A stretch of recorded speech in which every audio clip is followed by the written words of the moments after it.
open now? Yeah!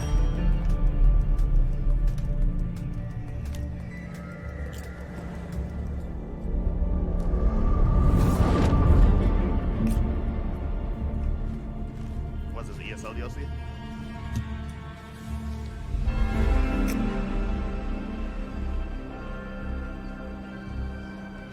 Alright, we've always my friend request.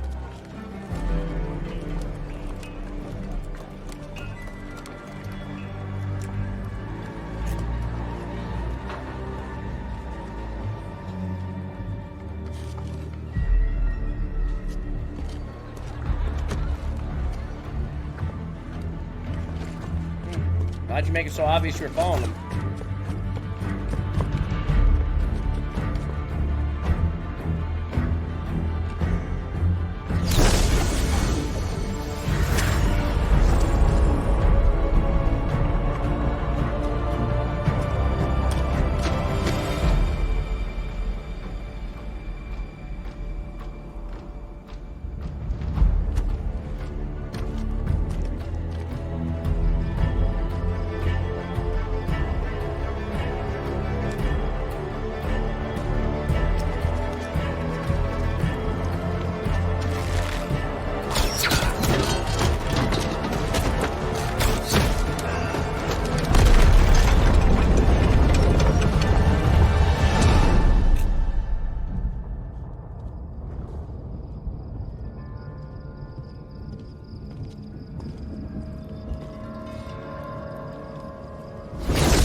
Oh shit!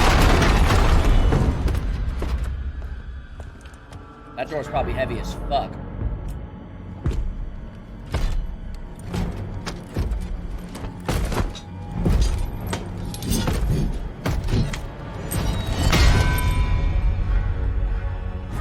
That's me. Dead dude.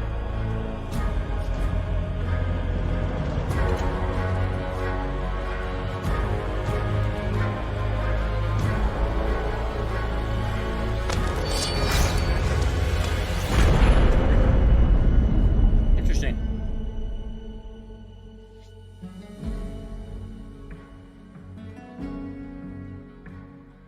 July 6th. That's in July. So if you're wanting to play that game, what did that tell you about it? Nothing. I just randomly came across a video. For as long as the genre has existed, the MMORPG market has been full of cutthroat competition. But through it all, one thing has remained constant: World of Warcraft. Of course, these days, the story is much different. But back then, competing with World of Warcraft was all that mattered.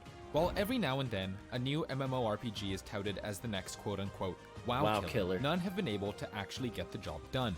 In 2014, there was one game that many considered a serious contender to actually dethrone the king. And though it had all the makings of a great game, it never managed to live up to the hype. This is Wildstar.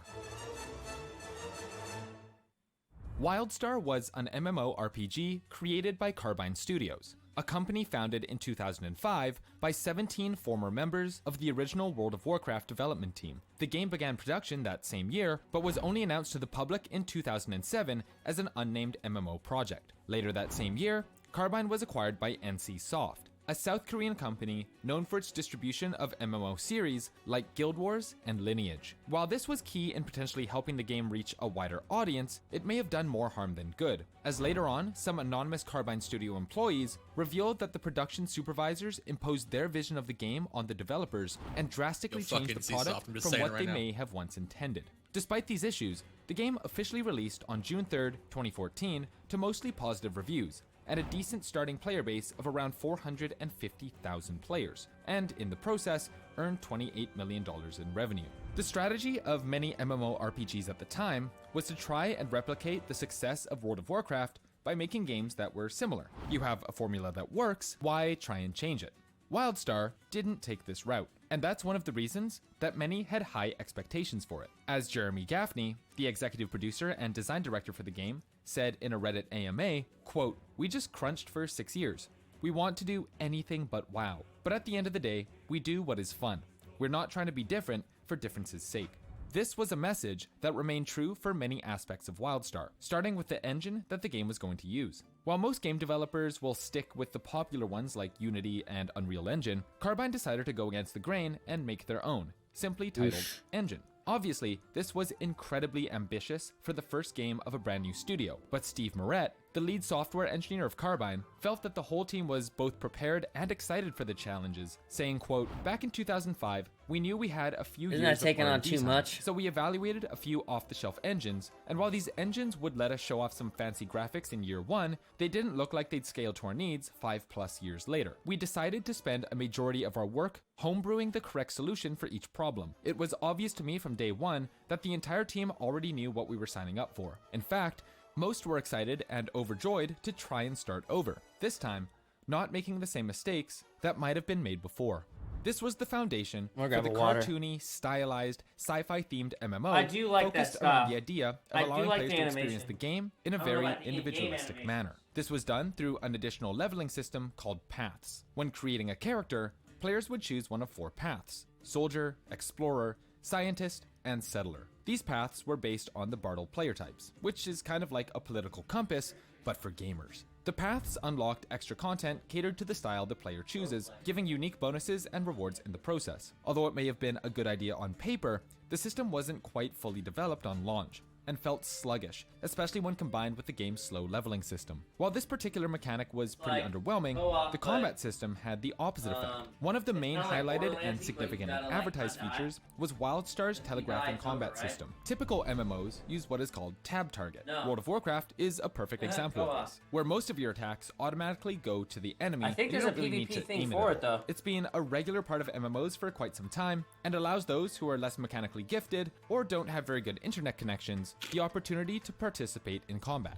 Wildstar was coming into a different world than World of Warcraft, and most serious gamers had a pretty good internet connection. With this in mind, they decided to create a combat system where attacks needed to be aimed manually. Attacks and heals would telegraph with zones being displayed on the ground, allowing players to move into the zone or dash out before they impacted. Auto-targeting was included as well, but a well-placed free targeting attack would always catch more enemies. The combat system was paired with a very free-flowing, fluid movement system that allowed players to double jump, sprint, and dash all over the place. This movement shit. system was a core component of Wildstar's gameplay, Makes and was sense. used for jumping puzzles, speed races, and extensively in combat to evade attacks and reposition. While the combat and movement system was praised and worked well for raids and general PvE combat, it sometimes led to a comically chaotic PvP experience. Man, what is a moody mask? See, while combat telegraphs help players to see incoming projectiles and attacks, in larger PvP battles, there are so many projectiles flying around that combat telegraphs tended to meld into one giant red circle, with players helplessly flailing around trying to dodge damage. But that's not to say that the PvP was bad. In terms of game modes, you had traditional 2v2, 3v3, 5v5, and 15v15 battles, but the game's main attraction for PvP was a mode called Warplot. Warplot was a large-scale 40 versus 40 battle that had players battling on plots of land customized by the players themselves. This customization meant that every battlefield was different, leading to a new experience every time you jumped into a new game. While Warplot was an interesting PvP game mode, one of its main issues was the difficulty of getting 80 players to queue up at the same time, something that became increasingly problematic as the player base continued to shrink. While PvP may have been a mixed bag, the game's housing system is remembered fondly. Players could own plots of land in the sky and customize everything from the ground to Too the much decor Zerg. to the background music. On their plot, players were free to build as they wished and could Yeah, invite that's whatever. Chat. What's that? Remember in Elder Scrolls Online? What was that place that you would go to where you would almost go into like a pipe system, and you can like open world PvP people there and take their currency that they would earn through the PvE that they do there? Is it Cyrodiil? No, it's not Cyrodiil. It's the other one. Imperial City? Imperial Sewers? Imperial Sewers. So, Elder Scrolls Online Imperial City? City PvP. I want to look that up. welcome on back. And an Executioner putting big damage into that guy to finish him. And right away jumping on top of the next one. This guy's trying to work the guard. Salatus just goes for the combo from Is this a behind. Nightblade? Hits him with the jabs to finish Oh, he's him. on the controller. Right on top of the next player with the jabs as well to poke him down too. Oh, Salatus is shit. gonna start working his way down as the blue players start to trickle into the tower. Is this a And, sword? he's just throwing the puddle down there. A big A Templar? Dawnbreaker into the jabs. This guy's taking a lot of pressure. He goes down as well. Isn't this the guy, the dumbass who just jabs with the Resetting stupid buffs spears? and setting the combo on the next player. The poison injection into the puddle. There's the stun right I into used the to like jabs. being able to Pressure like on top strong of the attack first people. Is a player lot of here. fun. And Salatus putting good damage into him, but he starts healing it away, holding block. The friendly players also throwing heals down on that blue. And Salatus knows he's not going to hold this doorway here once the blues start to charge in. So he just starts backing up, managing to pull a player up to the top here again. The same Dragon Knight, and just sets the dots down, catches him with a nasty Dawnbreaker there. And the Dragon Knight was caught Damn, this on guy's his owning. 2H bar, so he didn't have his strong block. This with guy's him. owning. Salatus taking advantage of that moment, putting huge damage into this Nightblade as well. Almost bringing him down, but getting hit by that counter stun. And more players come up the side of the tower, and Salatus just continues to move here. And Salatus goes for the combo on this Nightblade, putting huge pressure in as well.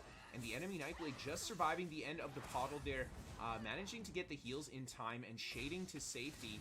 He's gonna Oh, man, jump I off wouldn't know the what to side do of the here. Tower. He's had enough of this fight. Salatus is just going to reset the buffs here. Pretty low on stamina, so just moving around, wanting to get a favorable engagement with the group. They've kind of stacked in one spot, so Salatus knows he's going to have to just pick the fight here. And the ward is by himself. Salatus just quickly throwing the poison injection down.